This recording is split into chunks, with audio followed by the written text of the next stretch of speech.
batang masipag at mabait. Unang tagpo sa Baryong Malinaw.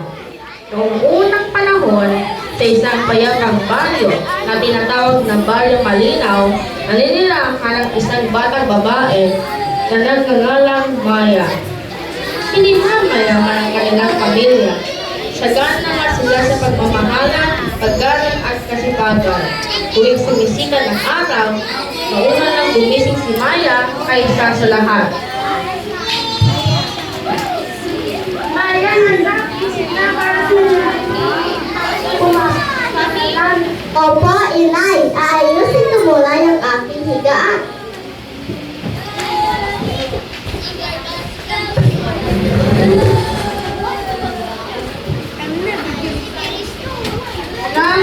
Pagliligan mo ng mga gulay at pagkain ang mga manok. Opo, inay. Pagkatapos ay kukuha ako ng tubig sa balon.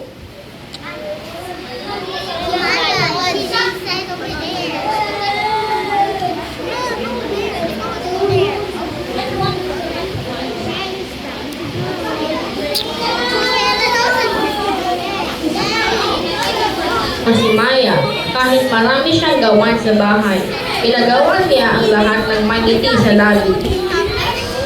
Ikalawang tagpo, papasok sa paaralan. Pasensya ka na kung lumang ang iyong bag. Huwag po kayong mag-aalala, inay. Ang halaga po ay may pagkakataon ako makapag-aral. Anak, lagi mong tandaan na ang kabutihan at sipag ang pinakamalawang tao sa buhay. Opo, inay. Hindi ko yan nakakalimutan. Talan, Nanaluman naman na bata. Magandang umaga po, guro. Sino ang natapos at takdan aralin? Maya, paano mo nadadawat matapos nananawain dahil mamawali sa responsibilidad sa bahay? Bakit pala sinalakin si Maya, guro? Inaayos ko po ang aking oras. Noon ko muna ang mga gawain sa bahay bago ako mag-aaral. Nagkatadandan, halimbawa niyan, daan, tanda niyo, mga bata at ang dumpay ay puna, natipad at iyada. ika-apat na tagpo sa labas ng paaralan. Maya, halika na, maglaro tayo ng bantitero. Dali lang, Lun. Tatapusin ko muna yung aking takdang aralin. Palagi ka na lang nag-aaral. Mas masaya akong maglaro kapag alam kong natapos ko na ang aking mga responsibilidad. Talaga bang mahalaga ang pag-aaral? Oo, ang kaalaman ang tanging katmanan, hindi mananakaw.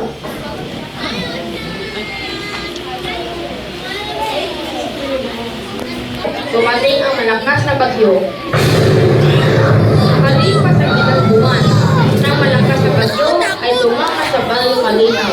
Maraming bahay ang nasira at maraming bata ang nawala ng mga aklat.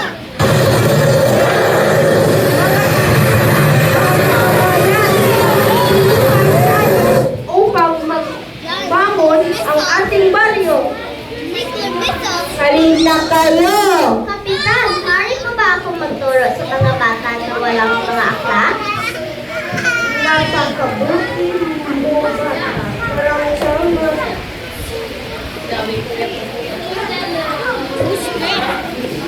Ika-anim na tagpo ang libre klase. Tuwing hapon, iipon ang mga bata sa ilalim ng malaking puno. Halina kayo! Magbabasa tayo ngayon! I have 900 copies. Ate Mayawa po. Ako Mayawa. At lang, magbabahagi tayo. Maraming salamat po. Maya, gusto kitang tulungan sa pagtuturo. Masaya ako marinig yan, Luna.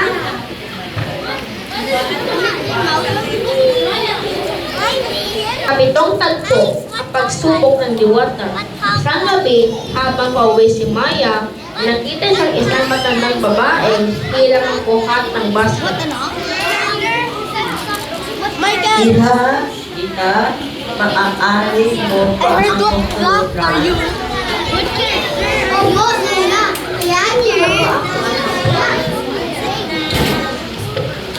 Nang makarating sila sa gitna ng kagubatan, biglang nagliwanag ang paligid.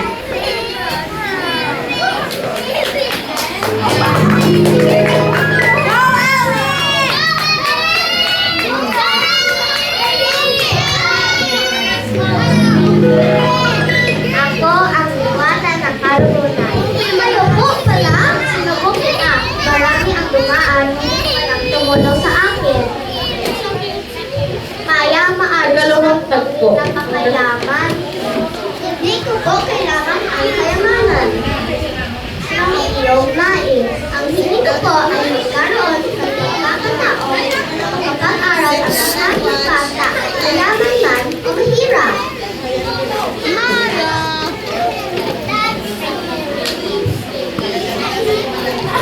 Iyong puso. Ang aklat na ito ay magbibigay sa iyo ng natutunan habang ginagamit mo ito upang turuan ang iba. Maraming salamat po.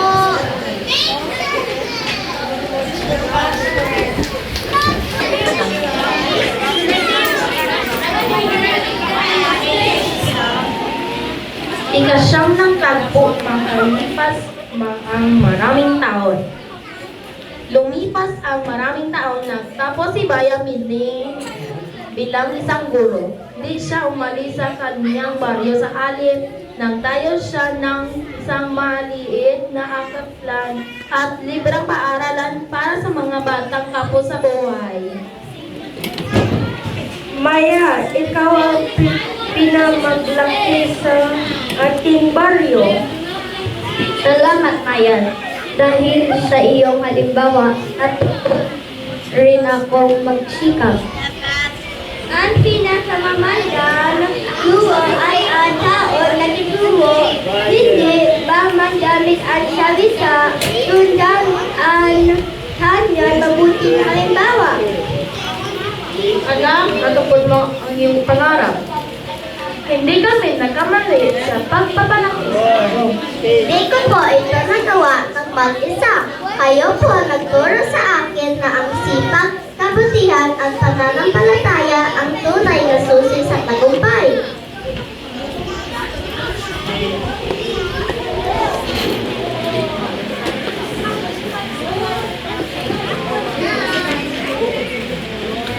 Hanggang ngayon, sinasabi ng mga matatanda na kapag may batang masipag mag-aral at handang tumulong sa kapwa, nililiwanag ang kagubatan ng Bayang Malinaw.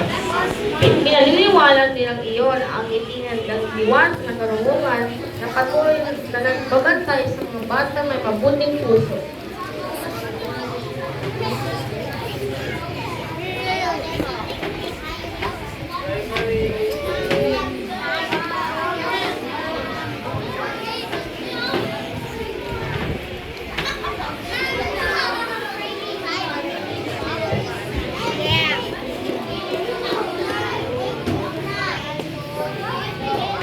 At yan ang nagtatapos ang aming kwento tungkol sa alamat ng Maya, ang batang masipag at mabait.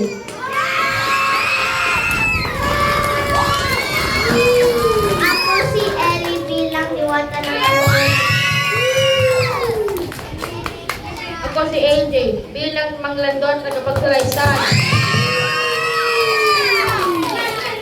Ako si Amiwa, silang matanggang.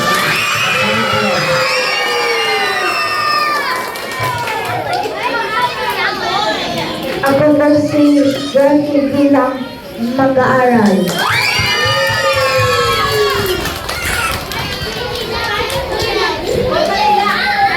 Maraming salamat.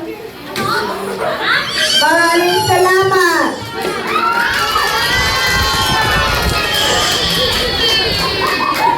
Ako po Camila bilang kababayan.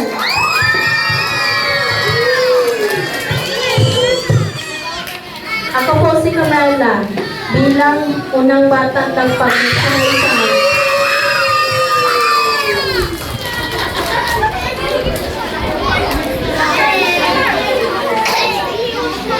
Ako si Thunder bilang bata. Ako si Lexi bilang Aligrosa. Ako si Maya bilang si Ali bilang Maya. Ako po si Ga bilang Luna. Ako si Ethan bilang Kapitan Esco.